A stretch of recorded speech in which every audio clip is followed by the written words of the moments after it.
नमस्कार शेतकरी बांधवांनो, मी रमाकांत पोले या चॅनलमध्ये आपले सर्वांचे स्वागत आहे। आज दिनांक 25 सप्टेंबर रोजी शेतीमालाचे बाजारभाव पाहू।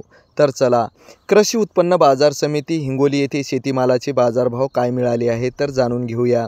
सोयाबीन, भुईमूग, तूर, हळद, उडीद, हरभरा या शेतीमालाला सध्या काय भाव चालू आहे तर पाहूया।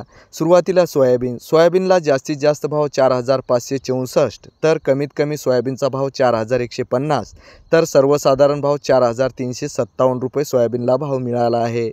तर भुईमूग शेंगा काय भाव मिळाला आहे। सुरुवातीला भुईमुगाला जास्तीत जास्त 5880, तर कमीत कमी 5400, तर सर्वसाधारण भुईमुग शेंगांना 5640 रुपये भाव मिळाला आहे। तुरीला जास्तीत जास्त भाव 10040, तर कमीत कमी भाव 9500, तर सर्वसाधारण तुरीचे भाव 9770। हळदीला जास्तीत जास्त भाव 14300, तर कमीत कमी भाव 12100, तर सर्वसाधारण भाव 13200 असे हळदीला भाव मिळाले आहेत। मुगाला जास्तीत जास्त भाव 13050 ते कमीत कमी भाव 10000 ते सर्वसाधारण भाव 11525 रुपये मिळाला आहे। उडीद जास्तीत जास्त भाव 6500, तर कमीत कमी भाव 6100, तर सर्वसाधारण भाव 6300 रुपये भाव मिळाला आहे।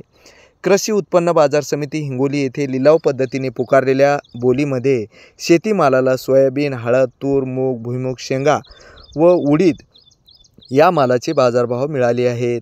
असे नवनवीन शेतीमालाचे बाजारभावाचे अपडेट पाहण्यासाठी या यूट्यूब चॅनलला लाईक व सबस्क्राईब, बेल आयकॉन घंटीचे बटन दाबा, जेणेकरून रोजच्या रोज बाजारभाव अपडेट आपल्याला मिळतील। $55,